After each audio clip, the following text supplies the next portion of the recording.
জাগ্রত দেবী মা মহামায়া প্রত্যেক বছর নবমীর দিন নাকি শাখা পড়তে আসেন মা। এই মন্দিরে নাকি পঞ্চপাণ্ডবরা অজ্ঞাতবাসের সময় মা মহামায়ার প্রথম পূজা করেছিলেন। এই মন্দিরে সন্তানহীন দম্পতিরা মায়ের কৃপায় সন্তান লাভ করেন। এই মন্দিরের দেবী মা মহামায়া রূপে পূজিত হন। Taraknath blog present. নমস্কার বন্ধুরা, আরেকটা নতুন ভিডিও নিয়ে আমার সামনে আবার হাজির হয়ে গেল। আজকে আমি এসেছি দক্ষিণ বাঁকুড়ার রায়পুর থানা অন্তর্গত চান্দুরা গ্রামে। চান্দুরা গ্রামে আছে বিশাল জাগ্রত মা মহামায়া মন্দির। পেছনে দেখতে পাচ্ছেন মা মহামায়া মন্দির। মা মহামায়া মন্দিরটি 108 ফুট উচ্চতা বিশিষ্ট। কিছুদিন আগেই এই মন্দির উদ্বোধন হয়ে গেল। তো আজকে আমি এসেছি এই মন্দিরের কিছু তথ্য আমার সামনে তুলে ধরা। এই মন্দিরেও আছে কিছু অলৌকিক ঘটনা, যেগুলি আমার সামনে তুলে ধরবো। আর বহু মানুষ এসে এই মন্দিরে উপকৃত হয়। বন্ধুরা চলুন তাহলে আমার ভিডিও শুরু করছি। প্রথম থেকে শেষ পর্যন্ত থাকবেন, আর যদি ভালো লাগে অবশ্যই একটা লাইক দেবেন। এরকম ভিডিও আমি আপনাদের সামনে নিয়ে আসি। যদি আপনাদের ভালো লাগে তাহলে চ্যানেলটিকে সাবস্ক্রাইব করে পাশে থাকবেন। তো বন্ধুরা চলুন তাহলে আমরা ভিডিও শুরু করছি, সঙ্গে থাকুন। দীর্ঘদিন অপেক্ষার পর এক ইতিহাস গড়ে তুলল বাঁকুড়া জেলার দক্ষিণ প্রান্তে রায়পুর থানায় অন্তর্গত চান্দুডাঙ্গা গ্রামের এই মহামায়া মন্দির। বলা বাহুল্য, বাঁকুড়া জেলার সর্বোচ্চ এই মন্দিরটি প্রায় 108 ফুট উচ্চতা বিশিষ্ট। মন্দিরের বাইরের শোভা যতটাই সুন্দর, মন্দিরের অভ্যন্তরে শিল্পকলা ততটাই সুন্দর। যে কোনো মানুষের হৃদয় কাড়বে এই মন্দির। এই মন্দিরের চারপাশের পরিবেশ অস্বাভাবিক সুন্দর। মন্দিরের পেছনে আছে সেই আলমশাহী পুকুর, যেখানে মা মহামায়া তার দুই শাখা পড়া হাত শাখারি এবং মন্দিরের পুরোহিত মশাইকে দেখিয়েছিলেন। এই মা মহামায়া মন্দিরটি গত 3রা এপ্রিল 2025-এ বিশাল সাড়ম্বরের সাথে প্রতিষ্ঠিত হলো। প্রায় হাজার হাজার মানুষ সেদিন এই মায়ের মন্দিরে একসাথে জমা হয়ে মায়ের পূজা সম্পূর্ণ করেছিলেন। এই মা মহামায়া মন্দির তৈরি হতে এখনো পর্যন্ত খরচ হয়েছে প্রায় 8.5 কোটি টাকার মতো, যা রায়পুর তথা বাঁকুড়ার বিভিন্ন প্রান্তের মানুষ এই মন্দিরে 1 টাকা থেকে 1 লাখ টাকা পর্যন্ত দান করেছেন। এখান থেকে বোঝা যায় মানুষ ঈশ্বরকে কতটা ভক্তি করেন। মা মহামায়া এখানে ষষ্ঠভুজা এবং বরাহমুখী। শোনা যায় যখন পঞ্চপাণ্ডবরা তাদের অজ্ঞাতবাসকালে ভারতবর্ষের বিভিন্ন প্রান্তে ঘুরে বেড়াচ্ছিলেন, তখন তারা এই অঞ্চলে এসে কিছুদিন ছিলেন। তখন মা মহামায়া রূপী এই প্রস্তরখণ্ডকে তারা পূজা করেছিলেন। তারপর বহু বছর অতিবাহিত হয়। একদিন রায়পুরের রাজা মায়ের স্বর্ণাদেশ পান। মা আছেন মাটির নিচে। তিনি মাকে সেখান থেকে উদ্ধার করেন এবং মাকে এই স্থানে একটি ছোট্ট মাটির কুঠিরে প্রতিষ্ঠা করেন। আমরা শুনলে অবাক হবেন, মায়ের মন্দিরে আগে নাকি নরবলি হতো, এখন শুধুমাত্র ছাগবলি হয়। মা মহামায়া এখানে বিরাজ করছেন পঞ্চমুণ্ডী আসনের ওপর। লাগাবো আমরা ফার্স্ট একটু নামটা জানি। ত্রিভঙ্গ লাহা। হ্যাঁ, একটু মন্দির সম্বন্ধে বলুন। জজ কোর্টের ছিলাম, স্টাফ ছিলাম। আচ্ছা আচ্ছা, বুঝলেন? কোথায়, বাঁকুড়াতে? হ্যাঁ, বাঁকুড়াতে। আচ্ছা। এই মায়ের যেটা 350 বছর বলছে এরা, সেটা আপনার আন্দাজে বলছে, তা নয়। আমি এক পুরোহিতের কাছে শুনেছিলাম, এখানে পঞ্চপাণ্ডবরা যখন অজ্ঞাতবাসে ছিলেন, তখন মাকে ওই পঞ্চপাণ্ডবরা আপনার প্রতিষ্ঠা করেছিলেন। তখন মা ছিলেন আপনার গাছের তলায় এবং উপরে আপনার বাঁশের ছাতা দিয়ে। এটা ছিল প্রথম পূজারই এক আপনার সন্ন্যাসী, বুঝলেন? সন্ন্যাসী, তার কোনো থাকেনি, সংসার থাকেনি। তিনি আপনার ছিলেন, সন্ন্যাসী ছিলেন। মা এই বাঁধের ঘাটে চান করছে, চান করতে করতে সেই শাকারি জঙ্গল, তো তখন রায়পুর তখন মানে টাউন থাকে নেই, গভীর জঙ্গল। সেই এই মানে গ্রাম থেকে পাশের গ্রামে আপনার যাচ্ছে, বুঝলেন, সিমলি চিমলি সাইডে এই পার দিয়ে। তখন মা তাকে ডাকে, শুনো বলে যায়, বলছে আমাকে তোমার শাখা পড়াই দাও। তখন বলছে, সে কি মা, তুমি ঘরে চলো, শাখা পড়বে তো, এখানে কেন পড়বে, পড়বে, শাখা পড়বে তুমি। এরপরে সে বলে যে না, ঘর যাবো না। তার মহিমা মানে চিরু শাকারি বলে নাম, আপনার আপনার বিষ্ণুপুরে বাড়ি। ওই মায়ের আপনার হয়ে যায়, দিয়ে মাকে ওই বাঁধের ঘাটেই মানে শাখা পড়ায়।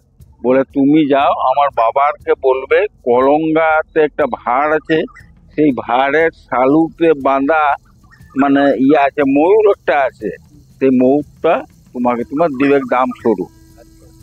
কাল সেই পূজারীকে বলে যে সে কি আমার মেয়ে, তোমাকে কে বললো? আমার কোনো মেয়ে নেই। বলছে সে কি, এই তো এই মাত্র আমি তাকে আপনার বাঁধের ঘাটে আপনার শাখা পড়ে যেত। তখন বলছে কই চলো আমাকে করবে, দেখাবে। দুজনে সুখ হয় আপনার কথা কাটাকাটি। আর সে দেখে বাঁধের ঘাটে কেউ কোথাও নাই, শূন্য ঘাট, বাঁধে মানুষ বলতে কেউ নাই। সে বলছে তবে তুমি আমাকে তোমার মারছিলে, ধাপ্পা মারছিলে? বলছে না।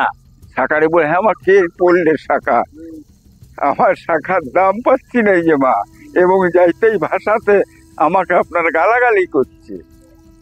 তখন মা বাঁধের মাঝ থেকে হাত তুলে দেখাচ্ছে, এই দেখ আমি পড়েছি শাখা। তখন সেই শাখারই বলে আমি আর দাম নেবো নাই, ঠাকুর বলে আমার মেয়ে বলে শাখা পড়েছে, আমি তোমাকে দাম দেবই। সেই শাখারই প্রতিশ্রুতি দিয়ে যায় যে আমার বংশ যতদিন থাকবে মায়ের শাখা আপনার পৌঁছে দিবে। আজও আসে শাখা। আর মা মহামায়া এখানে জীবন্ত এবং জাগ্রত।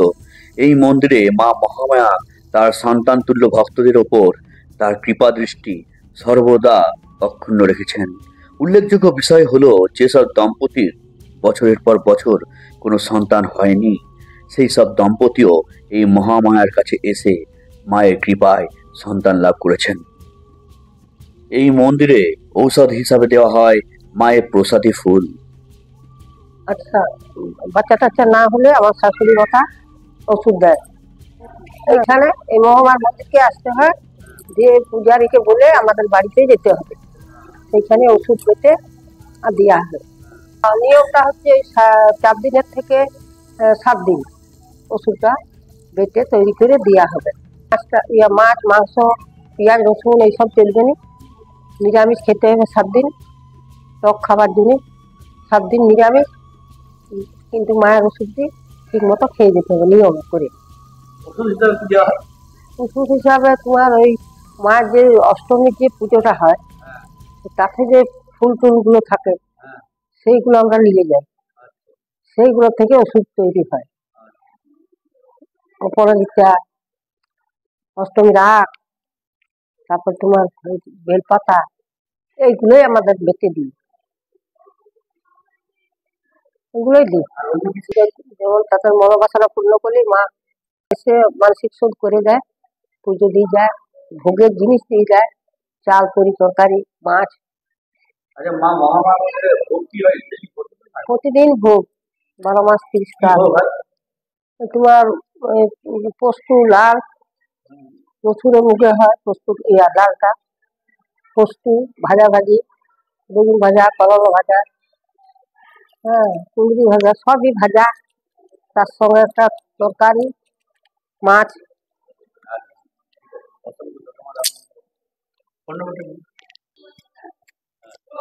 9732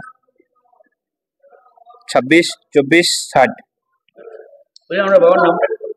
বাবার নাম হচ্ছে অশোক চ্যাটার্জি। অশোক চ্যাটার্জি।